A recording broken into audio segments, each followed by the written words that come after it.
All right, guys. Well, here we are, and oh my God, it has been a bit. It was insane. I know I acted like a little girl to go on Bret's show, but and I've explained it. I feel like I'm kicking a dead horse here, but that was top five best things that's ever happened to me in my entire life. I truly fucking mean that. I can, and so like the days leading up to it, I already have ADD, so like when I'm excited about something, I mean, I generally stick shampoo bottles in my ass until I come out of my nose. I'm like, and just cum spews out. It's just a thing I do. But it basically makes me so that I can't like do anything but focus on that. I've been really distracted, and now I'm like on a natural high from that. So like, everything had to be perfect. I try to go get like a new outfit. I got my hair cut. And I try not to go with like the one dude that cuts my hair because he's a coke dealer. Like every time that like I get a haircut, he's like, I don't know if you're still smoking crack or anything, but I got some. And I'm like, no, I'm cool. But if I'm in a bad mood, I'm like, can I have some? He's like, no. I'm like, all right, keep it. So I went in, I didn't get a haircut from that guy. I got one from someone else that doesn't sell coke. I went to a normal barber shop. I don't know what the point of that was, but I had to go get my car washed. I tried to go get a new outfit. We already talked about that. Being fat, there's nothing that I could get. Like everything that I wore was corny. And I was like, what if I just go naked? I'm trying to think, I'll probably smell your dick. So I ended up, I bought this like Playboy fleece thing, and I didn't even end up wearing that. I just wore like a red t-shirt at the end, and I was wearing like black shorts and high. Who gives a fuck? You're like, who cares? Who cares what you were wearing, bitch? Shut up. Tell us what happened. So I end up going. I was on time. I got there right at 4:30, and he lives in one of the most like pimped out penthouses in Beverly Hills that I've had. Like it looks over all of LA, and it was just so fucking dope. And I get there, and he's a gay dude. And we're cool with that. Hey! Sorry, I didn't mean to yell like that, but this dog is just, it's ridiculous. We adopt them, we're good to them, and this motherfucker, he just, give him an inch, he takes a fucking mile. But I get there, and his boyfriend, who is certified fucking nuts. Like, I love the dude, but it is the most crazy person I've ever met in my entire life. He's like I should give you guys his Instagram. I don't know, because I don't want people to comment and be like, Brian said you were crazy, because he'll probably kill me and wear my face to parties. But no, he's my homie. But Bret's, probably like late 50s. His boyfriend's my age. The boyfriend met me, dude, first of all, getting into this apartment, or this, not apartment, it was like a condominium complex, multi-million-dollar complexes, and it was like getting into Fort Knox. Like they had like straight guards with rifles. No, I made that up, but it was pretty hard to get in. Like you had to have a password, and it was something like sexual. I was like, the password's cock. The guy's like, who told you that? And I was like, I don't know. That's just what I was told to say when I got here. He's like, okay, go on. I was like, all right, that's what I'm going to do. So I went in the elevator. I didn't really have to say a password, but I had to give my name. It's kind of like when I went to Tommy Lee's house, similar thing, but it was like in this condominium complex. So I go in the elevator, I get off, and there's this crazy ass boyfriend. He's like, and like super eccentric, but he's like, what up, fool? He like scared me. I thought he was gonna like take off on me or something. I was like, what's up? I was pretty cool about it, you know. I was like, okay, I can play this game. I've been, you know, I've been to prison. Yo, he's like, yo, and we like walked in silence. We get to the condo. There's like this panoramic view of all of LA. It's so sick. Like I wish that I made $5 million a month and then I could live in a place like that. Really, it's when I got there, it's valet. Lindsay Lohan was leaving. I was like, Lindsay.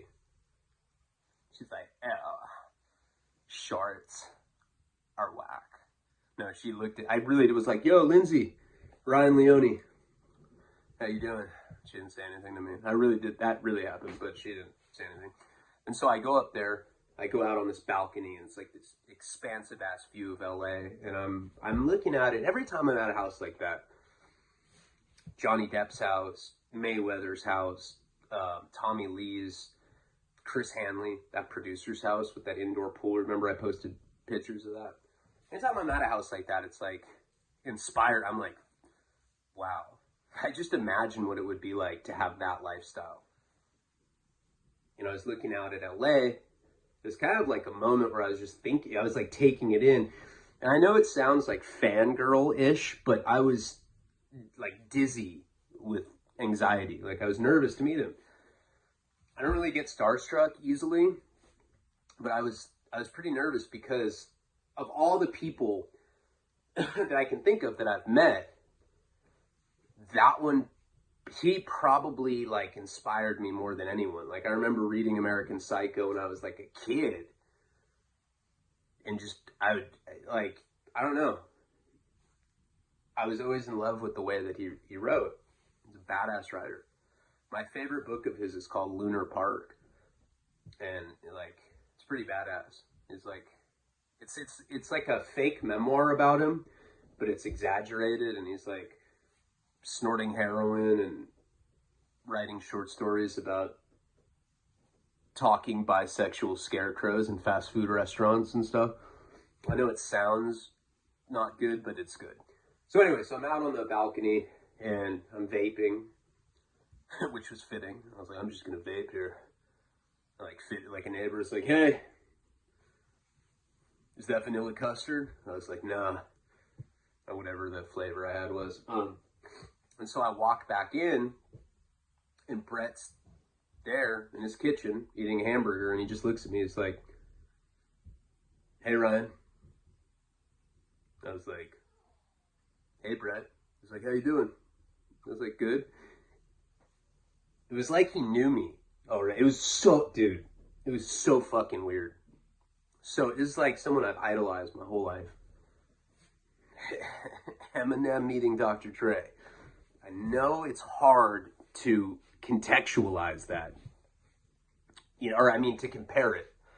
That's what it felt like to me, to contextualize it to you. It felt like I was Eminem. I was Slim Shady and he was Dre. And he was dead in my basement.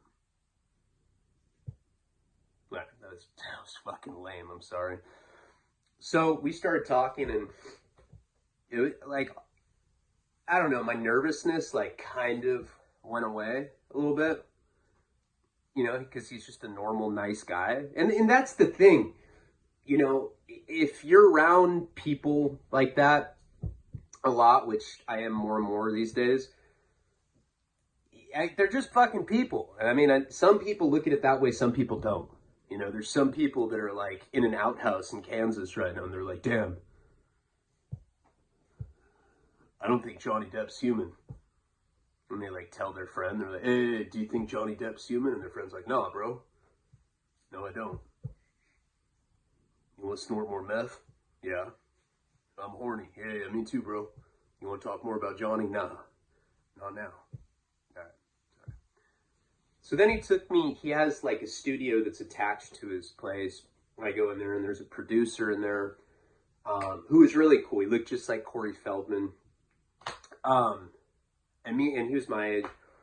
We hit it off right away. He was a cool ass guy. And Bret left for a little bit, took a shower, and they were like miking me up, and we were going over the, you know, what the show is going to be. Of course, I had a shampoo bottle in a Ziploc bag.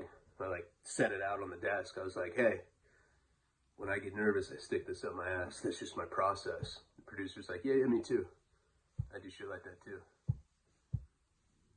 I was like, yeah, all right.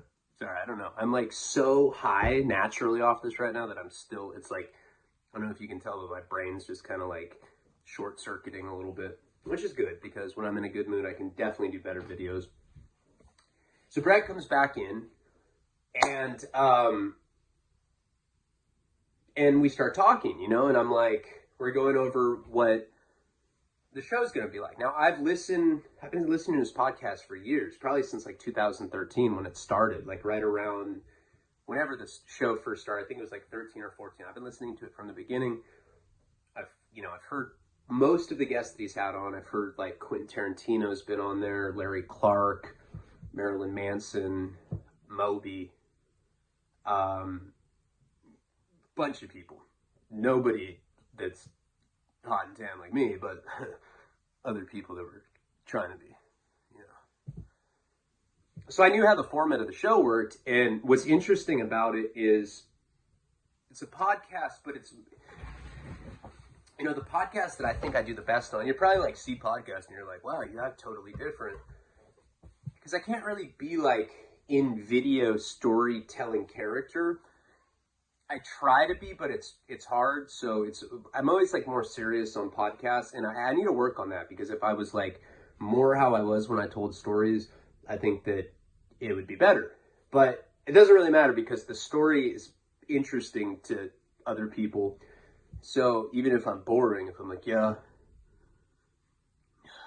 and then I started writing, mostly with ballpoint pens, sometimes with pencils, and I'd write, and sometimes I'd turn the page, people are like, man, this, gotta be honest, this is some ball-ass content right here. I mean, it's not that boring, but you know what I mean. It's different. When I'm on a podcast, you know, I'm a different personality than I am when I'm like right here. I can't say shit. I'm not like on podcasts. I'm like, yeah, dude, I fucking suck people's cock. And then they give me crack. So it's cool. I probably should do that. I wonder what would happen. I wonder what would have happened if I did that at Brittany Furlan's house. I bet like the security would have like killed me. Or like at Johnny Depp's house. He has like a football team with like AR-15s guarding him. I don't know what they would have done. But anyway. The way that the podcast works is that he opens it. Oh, anyway, let me back to my point. See, that's my brain misfiring. So different people have different styles of podcasts. Some let me talk and tell stories, and then some like want to be like conversationalists, where it's like back and forth, like dialogue rallying. I mean, I don't know if that's the right way to say it. But what I was going to say is I told him up front, I'm like, look, I perform better if you let me just tell stories. Like, let me have longer blocks of, like, monologue, and it's a better podcast, because that I'm better at just longer blocks of information than, like, back and forth talking, I think. And he was like, all right, cool.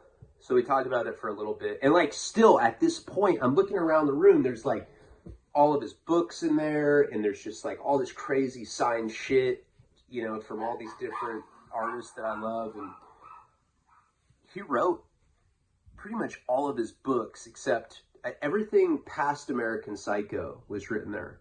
In my favorite book of his, Lunar Park. If you're going to read anything by him, read Lunar Park. That book is fucking amazing. I love that book so much. If that book was a dude, I'd let it butt fuck me. Seriously. I told him that. I was like, hey, if the book can butt fuck, I'm down. He's like, okay, cool. So I'm looking around, like, taking all this in, and the way that so he's like, okay, cool. I'll let you talk, and it won't be so back and forth. But the way that his podcast is set up, the format, is that he does a monologue, like a 15-minute monologue, dissecting somebody's career, going over like their entire career and like and he's like one of the top intellectuals in the country. Like he's always on like, you know, before Larry King died, he'd be like on those kind of shows, Bill Maher.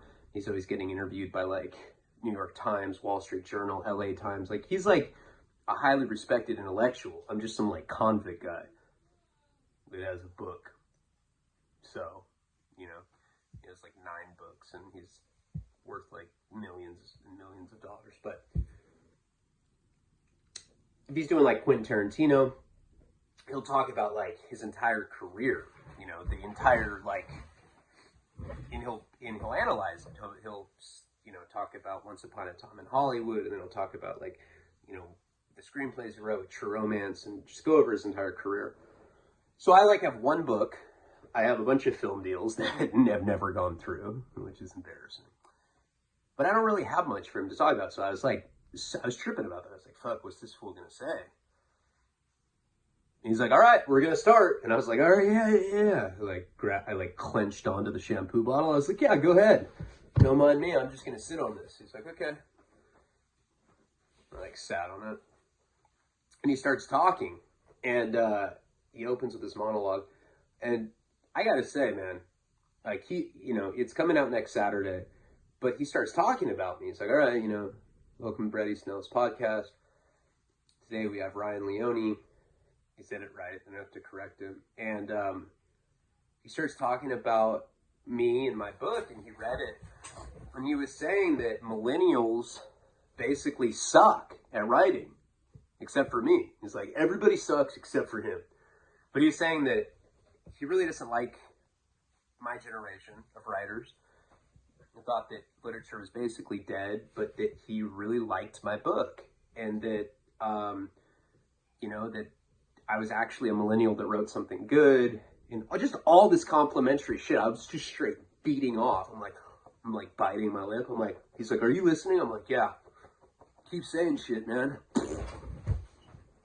Splooge just fucking torpedoes out. 15 minutes of like verbal dick sucking. I'm like, oh, dude. I don't have a pussy, but if I did, it would be dripping wet. And then I'd probably make like a queefing sound at the end. Like, that's just, if I had a pussy, I'd be a queefer for sure. Girls are always embarrassed by that. You ever notice that when you're like really fucking hard and then it's like, and they're like, haha. You're like, what? Queefing's cool. It's been cool. It's like a fucking nature sound. I feel like it's an ambient jungle sound. Okay, anyway. It was insane though. To have like my hero. Like I never fucking met this guy and he's doing this crazy ass monologue about how good I am.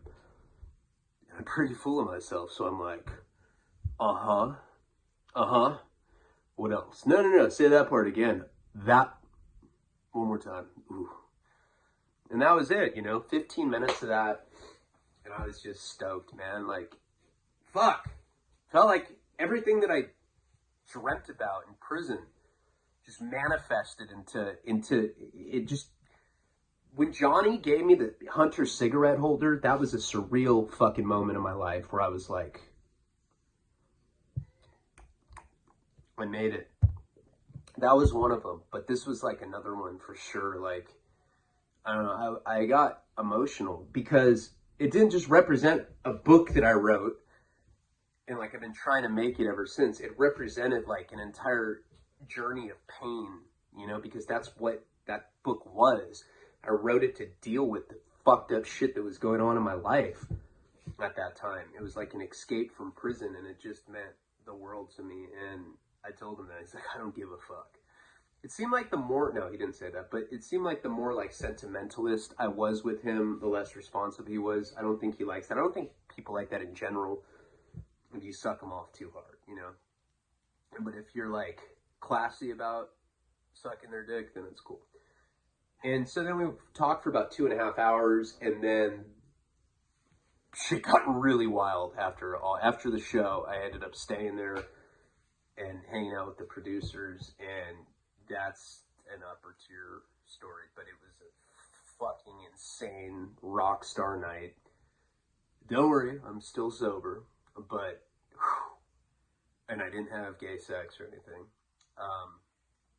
Because I'm not gay, but I like gay people. I have nothing against them, but wow, that shit was fucking amazing. And he's just the man, you know, in my opinion, the most talented writer besides me.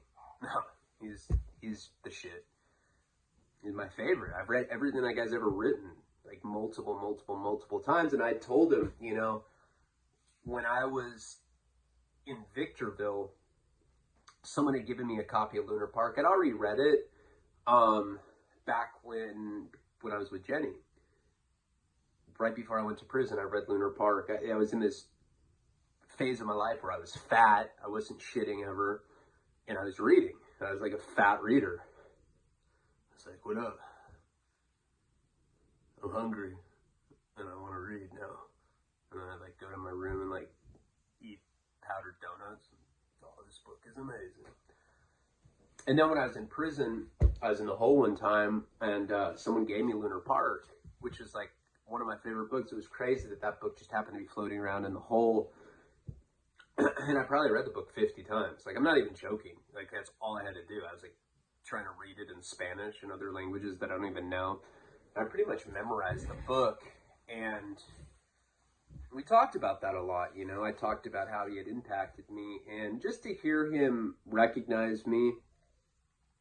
So I tried really hard, you know. And it doesn't, you know, there's one thing. It's great when people read stuff that you wrote and like it. That's amazing, you know, and I'm definitely appreciative for anybody that's ever given me any sort of compliment. But like when one of your heroes does, like somebody that you looked up to, somebody that like inspired you to do what they do, and when like they're like, hey, and they're looking at you as an equal, you know. I was sitting in the same chair that Quentin was in a few years ago. It really, sorry, I just got a text. So it just meant a lot to me. I'm rambling. I will do this story for the upper tiers at some point, but it was a wild night, you know. I got home at like 4 a.m. and I was like, I uploaded like, I don't know, there's no way I could do a story last night. And then today we went and we looked for new houses to rent, maybe to buy, I don't know, probably not, probably to rent. And we're looking at places to rent because we need a bigger place before the other kid comes out because this place is way too small. And we had to go to the bank, and I got more money for the dock today too. So just like a bunch of good shit's been happening today in the last couple days. So I apologize I didn't do a video last night. One of my homies from Oxford, this guy named Alaska, classic dirtbag, classic.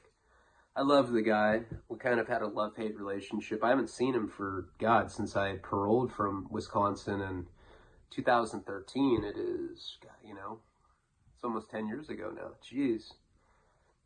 Time goes. It's been that long. I just got really depressed. Like a gust of depression just like washed over me and I farted. I was like, no, I didn't do that. But he's in town right now. He doesn't live here, and he's here, and he's like, let's hang out. And I'm like, fuck, maybe we should do a video with him, because I'm sure he's a really classic dude, and he's only in town for one night. I'm like, God, I got to do a video, but should I meet up with him, and then maybe we can do a video together, because I think that would be for sure cool. I think you guys would appreciate him. He's a fucking classic guy. But I definitely wanted to do a monologue, and I will for sure do a video, rain or shine, tonight. I might meet up with him. He's in Hollywood. He's like 40 minutes from where I am right now. And I was just there looking at apartments. And I missed him. I didn't know he was here. You know, he had reached out to me maybe like a week ago. He's like, I'm going to be there, but, you know, I'm the most disorganized fuck ever. You know, like all my friends say that I never return their calls and stuff. And it's true. I suck at life. But as you can tell, I'm just really happy right now. I don't know. This, you know, may not mean anything to anybody else, but to me, yesterday was one of the best days of my life. I truly, truly mean that. And it just goes to show that if you want something bad enough, you can definitely get it if you try hard enough. Like I did. Like, that's it. I made it. I'm done. Palabra. No. I don't know. Definitely like encourages me to keep going, but I don't know. There's something emotional about reaching a certain level that you were shooting for, and that was it. in whatever weird measure that is, I made it to a place that I dreamed about. And now it's stuff that I probably can't even dream of that could happen. And just having you guys listen to me is cool. Because I used to talk to Mandy. She'd like, I'm Mandy. I'm like, let's fuck. No. Sing me a song. Fuck you, Mandy. The guards were like, shut up, Leone, you fucking weirdo. I'm like, oh, I gotta go, Mandy. Like, bitch. Alright, guys. I might meet up with Alaska, because he is truly a character. Or I know he'd be down to do a video. I don't know. Kind of up in the air. I want to have sex with, not with him, but with her. But I also want to do a video. I gotta do a story, but I'm just in a good mood, so fuck. Let's take this as far as we can, baby. I love you all.